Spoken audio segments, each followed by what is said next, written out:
जागर जनस्थान मीडिया, उत्तर महाराष्ट्रातील एक अग्रगण्य वृत्तवाहिनी, वृत्तपत्र आपल्या सेवेत। सांस्कृतिक, शैक्षणिक, सहकार, कृषी, कला, क्रीडा सर्वच क्षेत्रातील घटकांचा न्याय हक्कासाठी, जनजागृतीसाठी आम्ही घेऊन येत आहोत जागर जनस्थान ही आपल्या हक्काची वृत्तवाहिनी, वृत्तपत्र। Social media, print media, electronic media अशा सर्व माध्यमातून पोहोचवणार सर्वसामान्यांचा आवाज। उत्तर महाराष्ट्रातील जनतेच्या हक्काची एकमेव वृत्तवाहिनी जागर जनस्थान। जागर जनतेचा, जनतेसाठी सर्वसामान्यांच्या हक्काचा आवाज, जागर जनस्थान।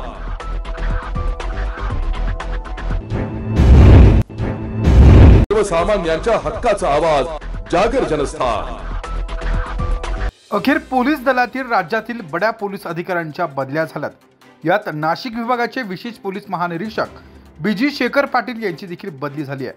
त्यांच्या जागी ठाण्याचे सह पोलीस आयुक्त दत्तात्रय कराळे यांची नियुक्ती झाली आहे। तर नाशिक ग्रामीण पोलीस दलाचे अधीक्षक शहाजी उमाप यांची देखील अप्पर पोलीस आयुक्त विशेष शाखा बृहन्मुंबई पदी पदोन्नती झाली आहे। त्यांच्या जागी ठाणे ग्रामीण पोलीस दलाचे अधीक्षक विक्रम देशमाने यांची नियुक्ती झाली आहे। अखेर नाशिकच्या पोलीस दलातील बड्या अधिकाऱ्यांच्या बदल्या झाल्या।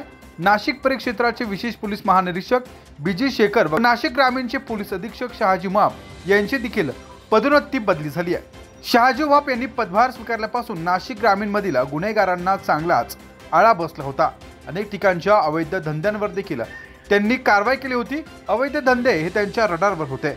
अप्पर पोलीस आयुक्त विशेष शाखा बृहन्मुंबई या पदावर आता त्यांची पदोन्नती झाली आहे। बीजी शेखर पाटील यांना देखील अद्याप कुठेही नेमणूक मिळाली नसून त्यांच्या नेमणुकीचा स्वतंत्र आदेश करण्यात येणार आहे।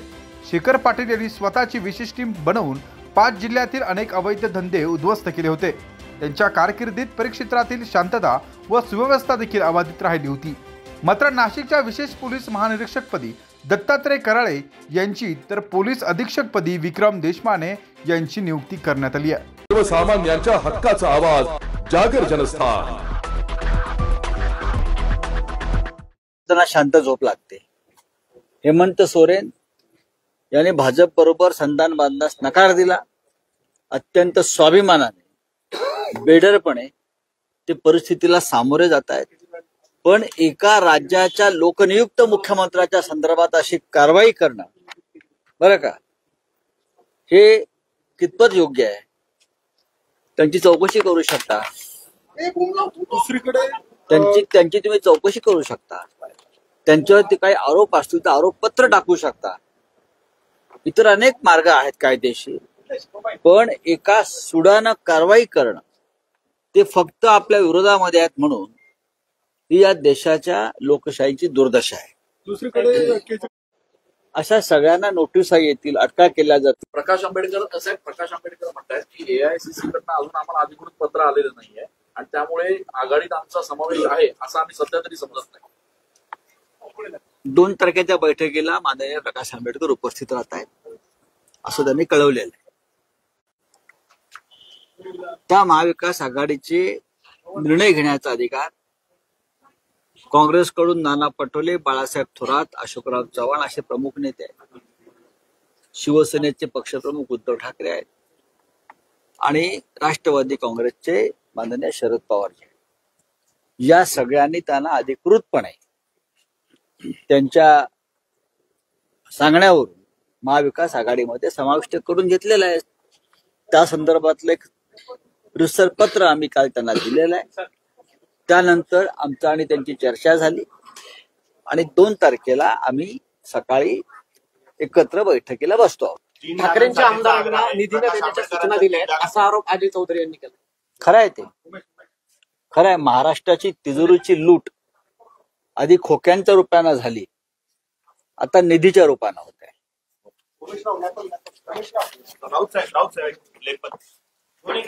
म्हणून लावायचं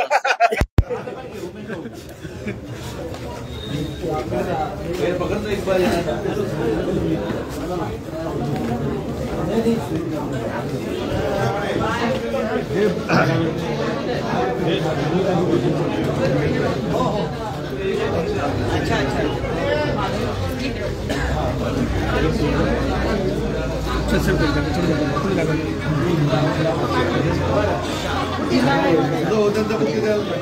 जिल्हा बँकेचे चेअरमन होते माझे वडील डॉक्टर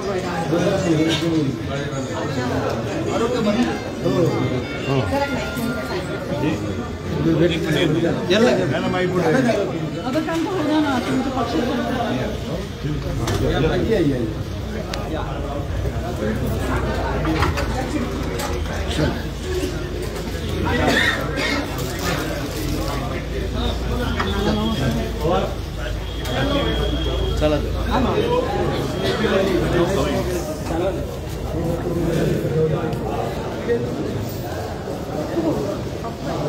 सर्वसामान्यांच्या हक्काचा आवाज जागर जनस्थान।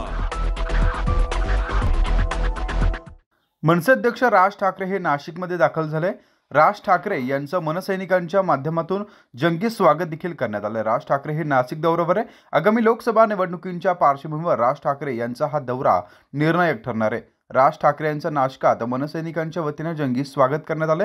लोकसभेच्या पार्श्वभूमीवर पदाधिकाऱ्यांच्या बैठका त्यासोबतच मोर्चे बांधणीसाठी राज ठाकरे हे नाशकात दाखल झाले। मनसे अध्यक्ष राज ठाकरे हे अखेर नाशकामध्ये दाखल झाले।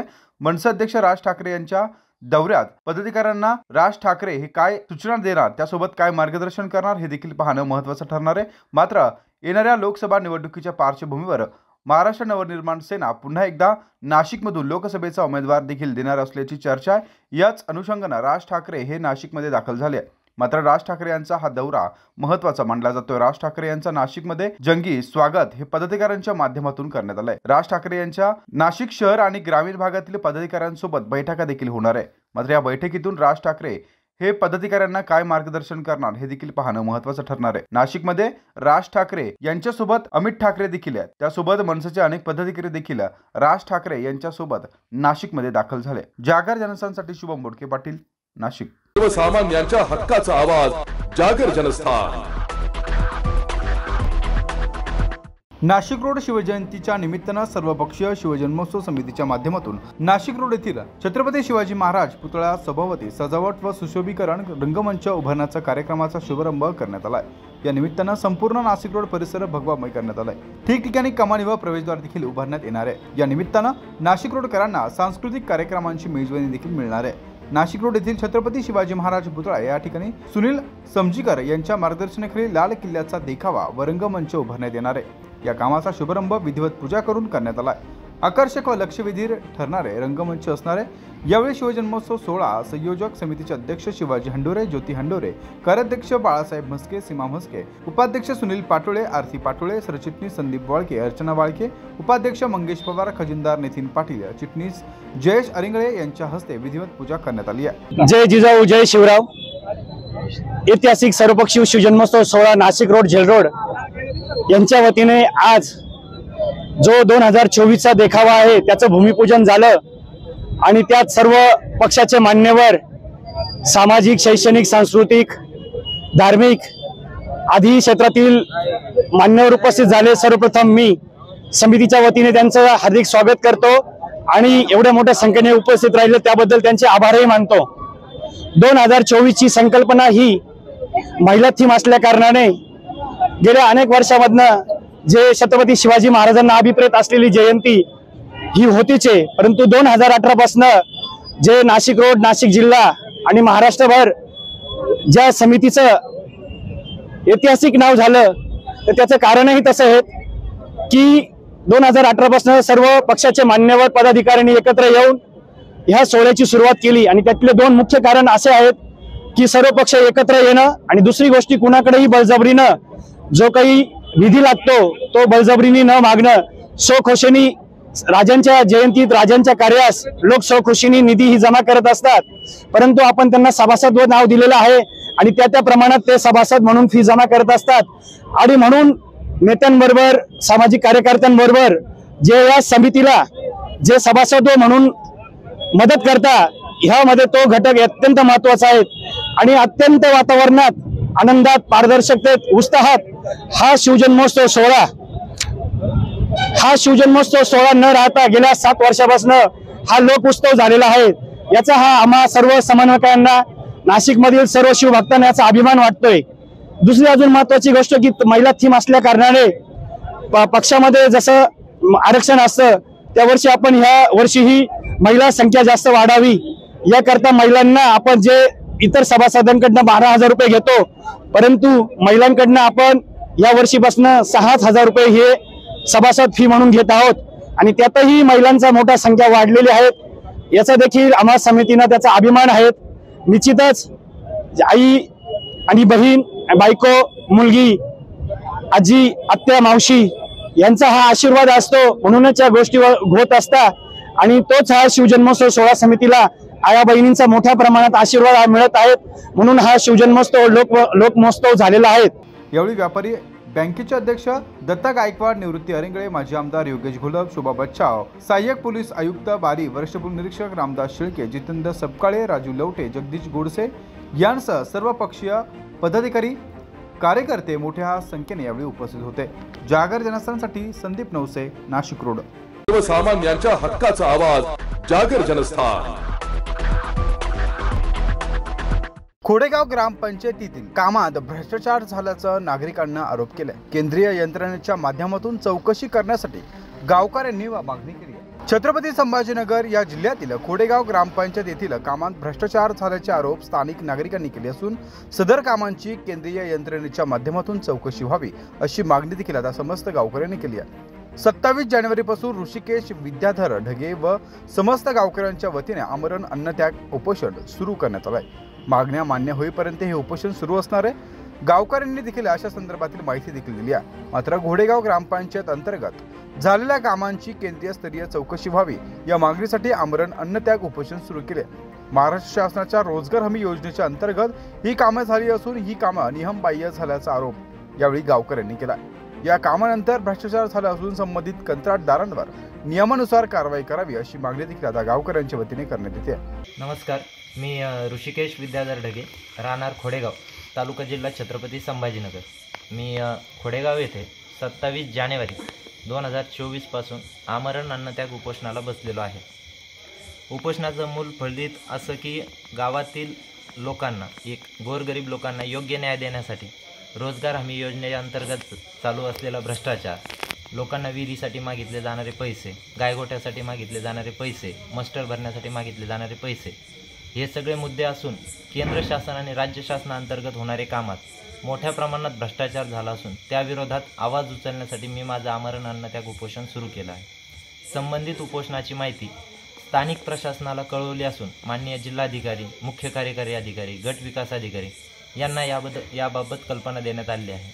आज उपोषणाचा 5वा दिवस असूनही काही ठराविक कॉन्ट्रॅक्टर, काही ठराविक लोकांच्या दबावापोटी प्रशासन या उपोषणाकडे दुर्लक्ष करत आहे। आज 5वा दिवस उजळूनही आतापर्यंत गावामध्ये एकही प्रशासकीय अधिकारी येऊन उपोषणाची दखल घ्यायला तयार नाही। पोलीस प्रशासनाच्या चांगल्या सहकार्यामुळे हे उपोषण आजतागायत सुरू आहे, परंतु गावामध्ये वेगवेगळ्या प्रकारचं दबावतंत्र आणण्याचं काम काही लोकांनी सुरू केलेलं आहे। तरी माझ्या उपोषणाच्या मागण्यांसाठी मी हे आमरण अन्नत्याग उपोषण असं सुरू ठेवणार असून न्याय मिळेपर्यंत लढणार असा माझा ठाम निर्णय आहे। आणि येणाऱ्या काळामध्ये जर माझ्या जीवाला उपोषण करताना काही बरं वाईट झालं तर माझा मृतदेह हा जिल्हाधिकारी कार्यालयाच्या आवारात जाळण्यात यावा या मागणीसाठी किंवा या अंतिम इच्छेसाठी मी माझं पत्रही लिहिलं आहे। अंतिम इच्छेच्या पत्रामध्ये मी स्पष्टपणे नमूद केलेलं आहे की जर माझ्या जीवाचं काही बरं वाईट झालं तर जिल्हाधिकारी कार्यालयात जाळण्यात यावं आणि जर कोणी दगाफटका केला तर संशयितांची नावे मी माझ्या मोबाईलमध्ये सेव्ह करून ठेवली आहे। मात्र या उपोषणकर्त्यांकडे पंचायत समिती तसंच इतर कार्यालयाने फिरवून सुद्धा बघितले नसल्याची बाब समोर आली आहे। या उलट काही अधिकारी आणि ठेकेदार यांनी ऋषिकेश ढगे यास त्रास देऊन धमकी दिली आहे असं ढगे यांनी सांगितलं। माझ्या जीवाला काही धोका झाल्यास किंवा काही दगाफटका झाल्यास माझा मृतदेह जिल्हाधिकारी कार्यालयात जाळावा असं धक्कादायक पत्र देखील ऋषिकेश ढगे यांनी लिहून ठेवलंय। विशेष बाब म्हणजे केंद्रीय राज्यमंत्री रावसाहेब दानवे पाटील आणि राज्यातील मंत्री आणि शिवसेनेचे महत्त्वाचे नेते समजले जाणारे संदीपान भुमरे यांच्या मतदारसंघातील ही घटना असून त्यांच्यापर्यंत देखील ही माहिती पोहोचवण्याची मागणी आता उपोषणकर्ते ढगे यांनी केली आहे। ब्युरो रिपोर्ट, जागर जनस्थान, नाशिक। सर्वसामान्यांच्या हक्काचा आवाज, जागर जनस्थान। नाशिक रोड परिसरात मोबाईल चोरीची घटना घडली होती। पोलिसांनी तात्काळ तपासाचे चक्र फिरवत या चोरीचा छडा लावला। मोबाईल चोरी गेलेला महिला या घटनेने व्यथित झाली होती। योगिता भवार राहणार चेडी या तरुणीने तात्काळ नाशिक रोड पोलीस ठाण्यात संबंधित मोबाईल चोरी गेलेलीची तक्रार दाखल केली। या घटनेचं गांभीर्य ओळखून वरिष्ठ पोलीस निरीक्षक रामदास शेळके यांच्या मार्गदर्शनाखाली सहाय्यक पोलीस निरीक्षक गणेश शेळके व गुन्हे पथकातील कर्मचाऱ्यांनी लागलीच तांत्रिक विश्लेषणाची सहाय्याने मोबाईल ट्रॅक केला आणि अवघ्या तासाभरात हरवलेला मोबाईल तरुणीला मिळवून दिलाय। मोबाईल मिळाल्याने तरुणीने देखील समाधान व्यक्त केलंय। यावर पोलिसांचे देखील आभार मानले। आज नाशिक रोड पोलीस ठाणे येथे एक तक्रारदारनामे योगिता भवर या आल्या। त्यांनी सांगितलं की त्या चेहडी येथून रिक्षामध्ये बसल्या आणि बिटको पॉइंटला उतरल्या। दरम्यानच्या कालावधीमध्ये उतरल्यानंतर थोडं पुढे गेल्या त्यांच्या लक्षात आलं की त्यांचा सॅमसंग गॅलेक्सी A34 हा 30,000 रुपयाचा मोबाईल रिक्षामध्ये राहिला, हरवला। तात्काळ पोलीस स्टेशनला आल्या। त्यांनी तक्रार दिल्यानंतर त्यांचा मोबाईल नंबर, त्या मोबाईल नंबरवरनं लोकेशन ट्रॅक करण्यात आलं। सायमल्टेनियसली गाडीचा नंबर प्राप्त झाला। मोबाईल ॲपवरनं ती गाडी कुठल्या व्यक्तीच्या नावावर आहे, ती व्यक्ती शिंदे गावातील होती। त्या ठिकाणी आम्ही तात्काळ माहिती घेतली, तेथील पोलीस पाटलांकडून त्यांचा नंबर घेतला, त्यांच्याशी तात्काळ संपर्क करण्याचा प्रयत्न केला आणि साधारणतः 5 वाजता त्यांचा मोबाईल गेला होता। 6, सव्वा 6 पर्यंत आम्ही तसेच आमच्यासोबत पोलीस शिपाई यशराज पोतन यांनी मोबाईल मिळवून दिला आणि तो मोबाईल फिर्यादी जे आहेत ते मोबाईल हरवले व्यक्ती योगिता भवर यांना तो देण्यात आलेला आहे। मी योगिता संजय भवर, राहणारी चेडी शिव। तिथून मी ऑटोमध्ये बसली आणि बिटको पॉइंटला उतरली। तर मी त्यावेळेस माझा फोन चेक केला, पण माझा फोन मला भेटलाच नाही। तर ताबडतोब मी नाशिक रोड पोलीस स्टेशनला पोहोचली आणि तिथे त्यांना सांगितलं की माझा फोन भेटत नाहीये। तर तिथलं तेवढं सर्वांनीच मला मग लगेच हेल्प केली। त्यांनी लगेच फोन ट्रॅकिंगला वगैरे टाकला आणि सर्च केला। तर इथले जे सर आहेत ते दोघं पण तिकडे लोकेशन वरती गेले आणि त्यांनी चेक केला। त्याच्यानंतर माझा फोन काहीतरी 5 वाजता हरवलेला असेल आणि हार्डली म्हणजे त्यांनी 6, सव्वा 6 पर्यंत माझा फोन लगेच मिळवून दिला आणि खरंच धन्यवाद। म्हणजे मी लिटरली फोन रविवारी घेतलेला होता, तो पण EMI वरती घेतला होता। म्हणजे लिटरली त्याचे EMI पण स्टार्ट झालेले नव्हते, पण खरंच धन्यवाद की माझा फोन खरंच तुम्ही मिळवून दिला। म्हणजे नाही सांगू शकत मी खरंच की आठवडाभरापूर्वीच या तरुणीने मोबाईल हा लोनवर खरेदी केला होता। मोबाईल हरवल्यानं तरुणी देखील दुःखी झाली होती। मात्र मोबाईल नाशिक रोड पोलिसांनी अवघ्या तासाभरात शोधून दिल्यानं सदरक्षणाया खलनिग्रहणाया याची प्रचिती आल्याची भावना या तरुणीनं व्यक्त केली आहे। जागर जनस्थानसाठी संदीप नवसे, नाशिक रोड। त्यांच्या हक्काचा आवाज जागर जनस्थान। तरी या बजेट मध्ये नेमकी काय वैशिष्ट्य दिसतात अशा पद्धतीचं? तर मला तर फार साधारणपणे शिक्षण, पर्यटन, शेतकरी, मत्स्य व्यवसाय, महिला, राज्यांना कर्ज देणं, दळणवळण सुधारणं, विमानाचं दळणवळण सुधारणं, रेल्वेचं दळणवळण सुधारणं, अशा अनेक गोष्टींवर जे आहे फोकस करण्यात आलेला आहे। केंद्रीय मंत्री निर्मला सीतारामन यांनी जो अंतरिम अर्थसंकल्प मांडलेला आहे, मला असं वाटतं त्याच्यामध्ये टीका करण्यासारखं तर काहीही कोणाला वाव त्यांनी दिलेला नाही। एक तर इन्कम टॅक्स मध्ये सुद्धा स्लॅब मध्ये किंवा कुणा वाढ केलेली नाही, किंवा 7 लाख पर्यंत ज्याचं उत्पन्न आहे त्याला करमुक्त करण्यात आलेलं आहे। त्याच्यानंतर कॉर्पोरेट टॅक्स सुद्धा 22% पर्यंत खाली आणण्यात आलेला आहे। 3 मोठे रेल्वे कॉरिडॉर्स निर्माण करणार आहेत आणि 517 नवीन विमान मार्ग जे आहेत सुरू करणार आहेत। त्यामध्ये निश्चितच आपल्याला सुद्धा राज्यामधले जे अनेक विमानतळावर जे आहे नवीन विमानं येतील। काही 1000 नवीन विमानांची सुद्धा जे ऑर्डर देण्यात आलेले आहे। लहान लहान शहरांमध्ये सुद्धा मेट्रो आणण्याचा प्रयत्न जो आहे सरकार करत आहे, ही एक आनंदाची गोष्ट आहे। 3 कोटी महिलांना लखपती करण्याचा उद्देश आहे।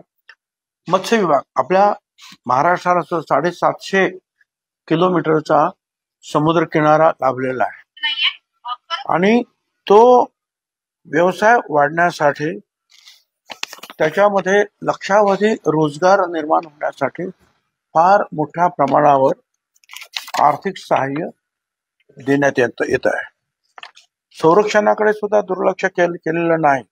जवळजवळ 1000 फायटर विमानांचे जे आहे ते निर्माण म्हणजे मिळवणार आहेत, व्यवस्था करणार आहे. राज्यांना सुद्धा बिनव्याजी कर्ज जे आहे, ज्या काही राज्यांना आवश्यकता वाटतेच आहे, 75,000 कोटी रुपये जवळजवळ बिनव्याजी कर्ज देत आहेत.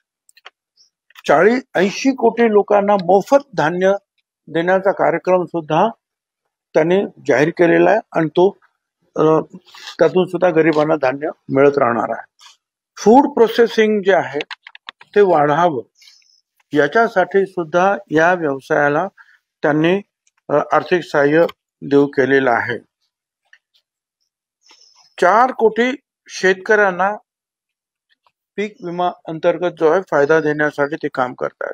शिक्षणाच्या बाबतीमध्ये 3000 ITI निर्माण करून 35 लाख तरुणांना त्यातून जे आहे हे व्यावसायिक शिक्षण जे आहे उपलब्ध करून देत आहेत.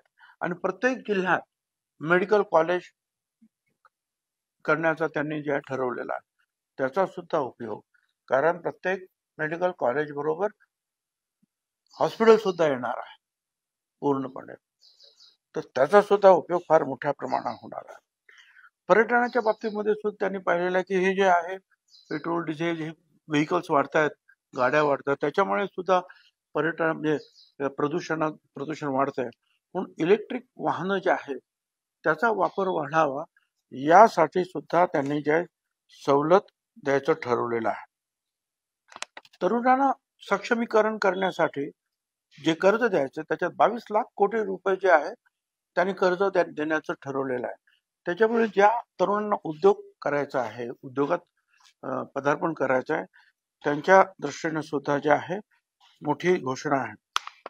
परत जे उच्च शिक्षणामध्ये जे आहेत 7 IIT आणि 7 IIMs फार मोठ्या शिक्षण संस्था, अतिशय उच्च शिक्षण संस्था असतात आणि त्या 7 आणखीन तयार करायचं ठरवलं. आपल्या इथे अनेक पर्यटन स्थळ असतात, पण त्याचं ब्रँडिंग जे आहे करण्यामध्ये आपण नेहमीच कमी पडत असतो. त्यामुळे प्रत्येक राज्यामध्ये जी काही अशी पर्यटन स्थळं आहेत त्याचं ब्रँडिंग करून त्याचा प्रचार प्रसार देश विदेशामध्ये करण्यासाठी सुद्धा त्यांनी ठरवलेला आहे. सौर ऊर्जाद्वारे ज्या 1 कोटी घरांना दरमहा 300 युनिट मोफत वीज देणार आहे. एम्स रुग्णालय सुद्धा 15 एम्स रुग्णालय निर्माण करणार आहे. डेअरीसाठी सुद्धा शेतकऱ्यांना मदतीसाठी योजना आणतायत. नॅनो DAPचा वापर वाढवतायत. महिलांना आरक्षण देण्याचा जो कार्यक्रम त्यांनी जाहीर केलेला आहे त्या संदर्भामध्ये सुद्धा पुढची व्यवस्था ते करतायत. PM किसान योजनेतून जवळजवळ 12 कोटी शेतकऱ्यांना सरकारी मदत मिळणार आहे. पंतप्रधान किसान सन्मान निधीची रक्कम थेट शेतकऱ्यांच्या खात्यात जाते आहे. शेतीसाठी आधुनिक साठवणूक आणि पुरवठा जी साखळी ती निर्माण करण्याचा त्यावर ते भर देत आहेत. सरकार मोहरी आणि भुईमूग याचे तेलबिया लागवडीला सुद्धा अधिक प्रोत्साहन देत आहे. सागरी खाद्य मगाशी सांगितलं की मत्स्य विभागाला फार मोठ्या प्रमाणावर कारण आपण महाराष्ट्राचं नाही अख्ख्या देशामध्ये सुद्धा अर्ध्यापेक्षा जास्त राज्य जे आहेत हे यांना समुद्र किनारा आहे. त्यामुळे हा जो मत्स्य पालन त्याच्याकडे आतापर्यंत काही लोकांनी लक्ष दिलं, काही लोकांनी दुर्लक्ष केलं. फार मोठा व्यवसाय आहे आणि ते खाद्य जे आहे त्याला एक्सपोर्ट सुद्धा फार मोठ्या प्रमाणावर ते होऊ शकणार. त्यामुळे ते सागरी खाद्य निर्यात दुप्पट करण्याचं लक्ष जे आहे सरकारनं ठरवलेलं आहे. तर मला असं वाटतं की अशा रीतीनं सर्वच ठिकाणी जे आहे सर्व घटकांमध्ये मदत करण्याचं ठरवलंय, योजना आखण्याचं ठरवलेलं आहे. पर्यटन सुलभ व्हावं म्हणून रेल्वे, विमानं याची सुद्धा मोठी वाढ करतायत. शिक्षण अधिकाधिक लोकांना व्यावसायिक शिक्षण मुलांना मिळावं, उच्च शिक्षण जे आहे IIT सारखं मिळावं म्हणून प्रयत्न. एम्स सारखे 7 हॉस्पिटल्स सुद्धा निर्माण कर. शेतकऱ्यांच्या बाबतीत सुद्धा सांगितलं. महिलांना सुद्धा जे आहे मोठ्या प्रमाणावर सहकार्य. एकूण तरुण असतील, महिला असतील, विद्यार्थी असतील, किंबहुना जे रुग्ण आहेत त्यांच्यासाठी सुद्धा जे सर्व्हायकल कॅन्सर साठी सुद्धा ते विशेष लक्ष ते देत आहेत.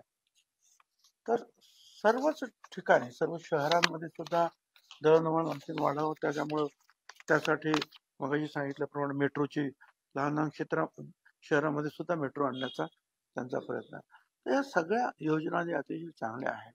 याच्यामध्ये कुठे नाव ठेवावं असं काही वाटत नाही. आणि यातून जे आहे बरं, दुसरं त्यांनी કોઈ टॅक्स वाढवला नाही, किंवा 3% जे आहे उत्पन्न टॅक्स उत्पन्न वाढल्याचं काहीतरी निदर्शनास आलेलं, म्हणजे वाढलेलं उत्पन्न सुद्धा वाढत आहे. आणि त्याप्रमाणे ते खर्च सुद्धा जास्तीत जास्त ह्या करतायत की जेणेकरून जे तरुण आहेत, तरुणी आहेत, भविष्यामध्ये जे आहेत चांगले व्यावसायिक निर्माण व्हावे, शिक्षण घेणारे मुलं मुली निर्माण व्हाव्यात. या सगळ्या गोष्टीकडे फार चांगल्या बारकाईने पाहिलेलं आहे असं मला वाटतं. एकूण जो आहे हा जो अंतरिम आहे, परंतु हा सर्वसमावेशक आहे असं मला वाटतं. धन्यवाद.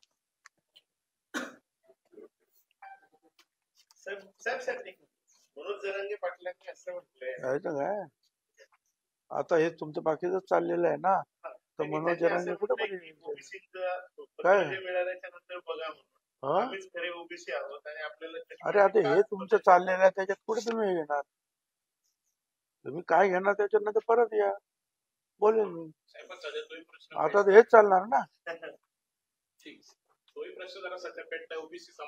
अरे हो, पण सध्या 2-3 तास हाच प्रश्न चालणार तुमच्यावर. या ना थोड्या वेळाने, नंतर या, ही सगळी माहिती लोकांपर्यंत न्या आणि मग या परत. सर्वसामान्यांच्या हक्काचा आवाज, जागर जनस्थान. नांदगाव तालुक्यातील ग्रामीण भागात मोटरसायकल चोरीच्या घटना मोठ्या प्रमाणावर वाढल्यात. याची गंभीर दखल घेऊन नांदगाव पोलिसांनी याबाबत विशेष पथक नेमल्यात. त्यातून गुप्त माहितीच्या आधारे पवन अहिरे, दादा गायकवाड, मनोहर गवारे या तिघांना वेगवेगळ्या ठिकाणावर अटक केली आहे. त्यांच्याकडून 16 मोटरसायकल जप्त करण्यात आला आहे. नांदगाव जिल्हा नाशिक ग्रामीण येथे 17 जानेवारी 2024च्या दिवशी फिर्यादी सागर कायस्थ या नांदगाव येथे राहणाऱ्या व्यक्तीच्या तक्रारीवरून त्याची HF डिलक्स मोटरसायकल चोरीला गेल्याचा गुन्हा पोलीस स्टेशनला दाखल झाला होता. सदर गुन्ह्याच्या अनुषंगाने आणि यासारख्या इतर मोटरसायकलच्या वाढत्या घटनांच्या अनुषंगाने पोलीस अधीक्षक नाशिक ग्रामीण शहाजी उमाप सरांच्या सूचनेवरून आमच्या मार्गदर्शनाखाली पोलीस स्टेशनचे ठाणेदार प्रीतम चौधरी, त्यांचे दुय्यम अधिकारी आणि अंमलदार यांचे पथक स्थापन करण्यात आलं. आणि त्याच्या अनुषंगाने या सदर मोटरसायकलच्या चोरीचा तपास करण्यात आला. सदर तपासामध्ये नांदूर तालुका नांदगाव येथील एका युवकावर आम्हाला माहिती मिळाली होती. त्याच्याकडे तपास करून पोलिसांनी त्याला ताब्यात घेतले आणि त्याच्याकडून सदर गुन्ह्याच्या अनुषंगाने चोरी गेलेली मोटरसायकलची माहिती मिळाल्यावरून ती मोटरसायकल जप्त करण्यात आली. या आरोपीकडे अधिकची माहिती तपास केला असता अधिकची माहिती अशी मिळाली की अजून 2 आरोपी याच्यामध्ये त्याच्यासोबत सहभागी आहेत. त्यामधला एक आरोपी हा निंबायती गावचा आहे आणि एक म्हसरूळ नाशिक शहर येथील आरोपी आहे. अशा प्रकारे या तिन्ही आरोपितांनी या नांदगावच्या मोटरसायकल चोरीच्या गुन्ह्यामध्ये सहभाग नोंदवला होता.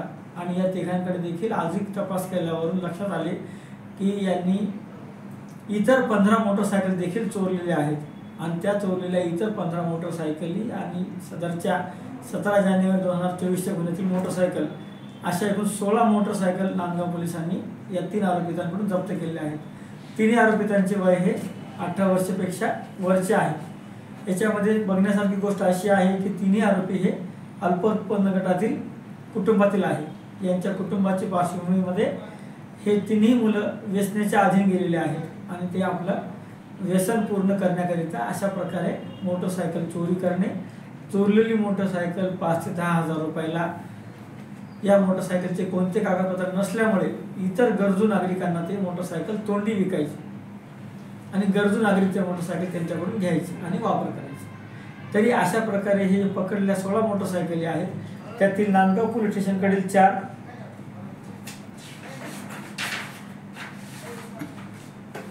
येवला तालुका आणि येवला शहर पोलीस स्टेशनकडील प्रत्येकी 2, नाशिक शहरातील 3 मोटरसायकल, 4 मोटरसायकल आणि लासलगाव आणि छावणी पोलीस स्टेशन मालेगाव येथील अशा ह्या सगळ्या मोटरसायकली आहेत। सर्व मोटरसायकल्सची इत्यंभूत माहिती, त्याच्या संबंधाने दाखल असलेल्या पूर्वीचे गुन्हे, फिर्यादीचे नावं हे आमच्याकडे यादी आम्ही तयार केलेली आहे।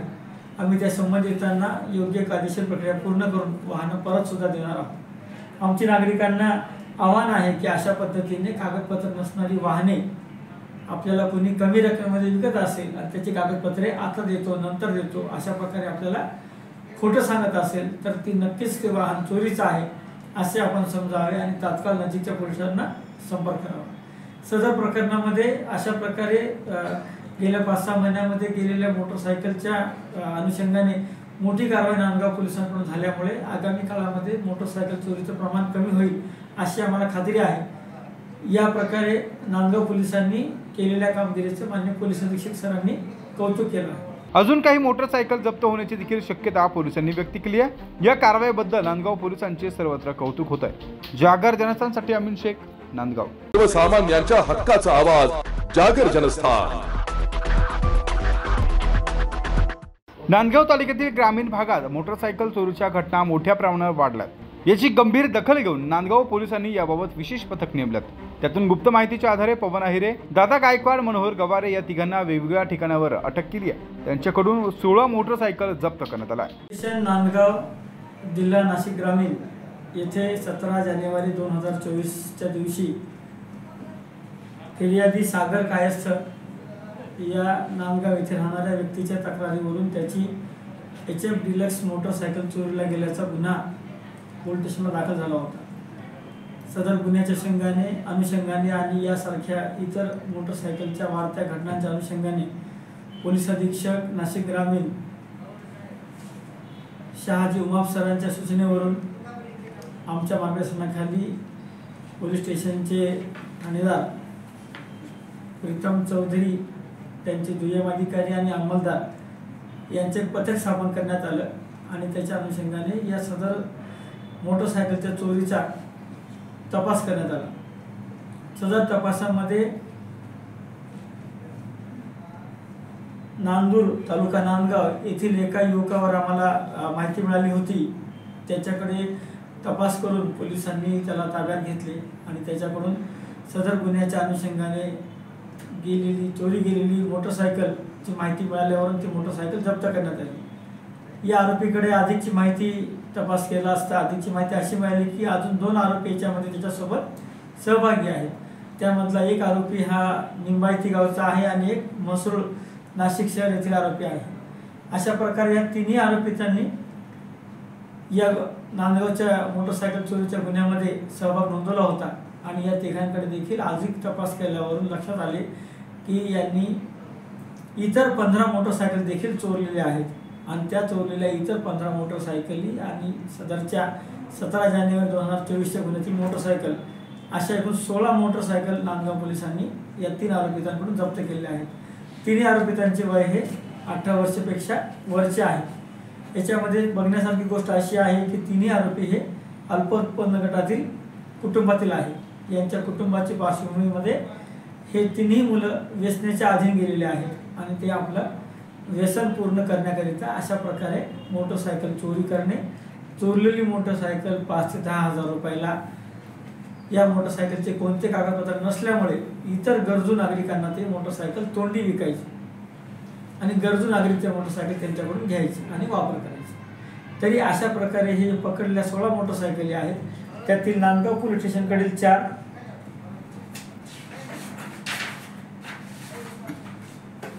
येवला तालुका आणि येवला शहर पोलीस स्टेशनकडील प्रत्येकी 2, नाशिक शहरातील 3 मोटरसायकल, 4 मोटरसायकल आणि लासलगाव आणि छावणी पोलीस स्टेशन मालेगाव येथील अशा या सगळ्या मोटरसायकली आहेत.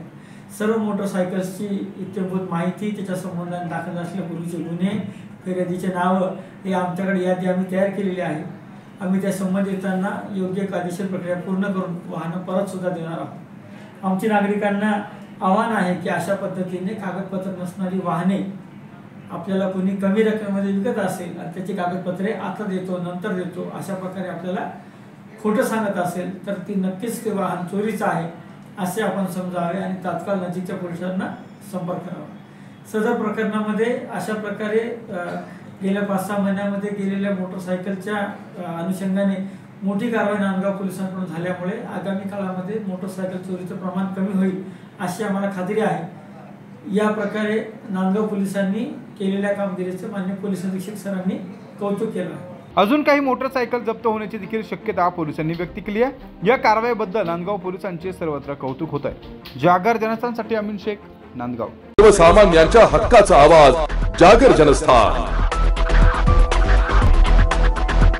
राज्यातील ओबीसी भटक्या जमाती व विशेष मागास प्रवर्गाचे आरक्षण वाचवण्याबाबत चांदवड तहसीलदार व चांदवड देवळा मतदारसंघाचे आमदार डॉक्टर राहुल आहेर यांना चांदवड समता परिषदच्या वतीनं निवेदन देण्यात आलंय. राज्य शासनानं मराठा आरक्षणासंदर्भात सगळी सोयरे या शब्दाची व्याख्या बदलून मराठा समाजाला कुणबी प्रमाणपत्र देण्यासाठी महाराष्ट्र शासन राजपत्र साधारण भाग 4 26 जानेवारी 2024 रोजच्या नुसार मसुदा काढला. त्यामुळे ओबीसी समाजामध्ये भीतीचं वातावरण निर्माण झालंय. आपला हा निर्णय ओबीसींवर अन्याय करणारा नसून त्याबरोबरच शिंदे समिती ही घटनात्मक नसताना शिंदे समितीच्या शिफारशीवरून कुणी प्रमाणपत्र देणे हे घटनाबाह्य आहे. या संदर्भात आमच्या काही हरकत आहेत. या संदर्भात चांदवड येथील टीपी निकम सर व नंदकुमार मंडलिक यांनी अधिक माहिती दिली आहे. आज आम्ही तहसीलदार साहेबांना निवेदन दिलेलं आहे. या निवेदनाचा मुख्य हेतू हा आहे की महाराष्ट्र शासनाने जे मराठ्यांच्या आरक्षणासाठी जे रस्त्यावर बसून अध्यादेश काढलेला आहे यामध्ये अनेक त्रुटी आहेत की ज्या त्रुटींमुळे ओबीसी समाजावर अन्याय होत आहेत, अतिक्रमण होत आहेत. आमचं एकच म्हणणं आहे की शासनाने, घटनेने, बाबासाहेबांनी आणि विधीपूर्वक ओबीसीला जे आरक्षण दिलेलं आहेत त्यावर अतिक्रमण होऊ नये, गदा येऊ नयेत. आहे तेच आरक्षण आम्हाला कमी पडत आहेत. आणि शिंदे सरकारने, ह्या शिंदे शासनाने अचानक केवळ संख्या बघून हे जे आदेश काढलेला आहे, अध्यादेश काढलेला आहे, हा आमच्या दृष्टीने अन्यायकारक आहे. आणि याचा निषेध म्हणून आज आम्ही चांदवड तालुक्यातील सर्व पदाधिकारी, प्रमुख कार्यकर्ते आम्ही साहेबांना निवेदन दिलेलं आहे. आणि या निवेदनाचा शासनाने गांभीर्याने विचार करावा, अन्यथा आम्ही सर्व ओबीसी मोठ्या संख्येने रस्त्यावर येऊन निषेध व्यक्त करू आणि एल्गार पुकारू हे निश्चित. तेव्हा उपस्थितांचे मी या ठिकाणी आभार मानतोय. धन्यवाद. नमस्कार, मी नंदकुमार मंडलिक, समता परिषद चांदवड तालुका अध्यक्ष. आम्ही आज महाराष्ट्र शासनाने म्हणजे शिंदे सरकारने जो GR काढला त्या GRचा निषेध म्हणून नातेवाईक आणि मराठी समाजाला सरसकट ओबीसीतून आरक्षण देण्याच्या हेतूने जो GR काढला त्या GRचा निषेध म्हणून आम्ही आज सर्व संघटना, ओबीसी संघटना चांदवड तहसीलमध्ये निवेदन देण्यासाठी आलेलो आहोत. आणि आता इथं निवेदन दिलं, याच्यानंतर आम्ही आमदार साहेबांच्या बंगल्यावर जाणार आहे आणि तिथे त्यांना निवेदन देणार आहे. आमची एवढीच विनंती आहे की शासनाने आम्हा ओबीसींना आरक्षणाला कुठलाही धक्का न लागता ओबीसी मराठी समाजाला वेगळं आरक्षण द्यावा, हीच आमची मागणी आहे. यावेळी रघुनाथ आहेर, तालुका अध्यक्ष Rashtrawadi Congress Ashok Vyavahare, doctor AP Nikam, UK Aher, Dnyaneshwar Pagar, Sanjay Sonawane, Dugaon sarpanch doctor Sunil Sonawane, त्यासोबतच आदी मान्यवर आणि पदाधिकारी, कार्यकर्ते उपस्थित होते. जागर जनस्थानसाठी देविदास जाधव, चांदवड. सर्वसामान्यांच्या हक्काचा आवाज, जागर जनस्थान. राज्य सरकारकडून मराठा समाजाला कुणबी प्रमाणपत्र देण्याबाबत अध्यादेश काढण्यात आला आहे. तो अध्यादेश अंतरिम आहे. यावर 16 फेब्रुवारीपर्यंत हरकती मागवण्यात आल्या आहेत. तरी सरकारनं घेतलेल्या निर्णयाचा येवला येथील ओबीसी समाजाच्या वतीने विरोध करत काढलेला अध्यादेश रद्द करण्यात यावा अशी मागणी आता ओबीसी भटकी विमुक्त समाजाच्या वतीने करण्यात आली आहे। एकच पर्व ओबीसी सर्व, भुजबळ साहेब तुम आगे बढ़ो, हम तुम्हारे साथ है अशा घोषणा देखील यावेळी ओबीसी समाजाच्या वतीने देण्यात आला। यावेळी भुजबळांचे स्वयंसहाय्यक बाळासाहेब लोखंडे तसेच तहसीलदार यांना ओबीसी समाजाच्या वतीने निवेदन देण्यात आलं। यावेळी समता परिषद शहर अध्यक्ष भूषण लागवे व सीमा गायकवाड यांनी अधिक माहिती दिली आहे। कोणत्याही राज्य किंवा राष्ट्रीय महामार्ग आयोगाचा मराठा समाजाला मागे ठरवले नसताना समितीच्या शिफारशीवरून प्रशासनाकडून मोठा मराठा कुणबी प्रमाणपत्र वितरित केले जात आहे। तसेच भारतीय संविधानातील आर्टिकल 338 ब प्रमाणे इंदिरा साहनी निकालाच्या आधारे संबंधित जाती घटकांबाबत इंटिग्रिटी किंवा आसक्ती नसलेले सदस्य नियुक्त करणे अपेक्षित असताना माननीय न्यायमूर्ती सुनील शुक्रे, श्री ओमप्रकाश जाधव व अंबादास मोहिते। जागर जनस्थानसाठी सचिन वखारे, येवला। सर्वसामान्यांच्या हक्काचा आवाज, जागर जनस्थान। मालेगाव महानगरपालिकेत एक खळबळजनक घटना घडली आहे। लिफ्ट अचानक बंद पडून लॉक होऊन त्यात 2 कर्मचारी अडकल्याची खळबळजनक घटना मालेगावच्या महापालिकेत सायंकाळी घडली होती। घटना घडल्यानंतर या कर्मचाऱ्यांनी आरडाओरड केल्यानंतर इतर कर्मचारी आणि नागरिकांनी घटनास्थळी धाव घेऊन लिफ्टचा दरवाजा तोडून अडकलेल्या कर्मचाऱ्यांना बाहेर काढलाय। लिफ्टमधून बाहेर पडताच या कर्मचाऱ्यांच्या जीवात जीव आला। वीज पुरवठा खंडित झाल्यामुळे लिफ्ट बंद पडल्याचं देखील यावेळी सांगण्यात आलं। जागर जनस्थानसाठी अमीन शेख, मालेगाव।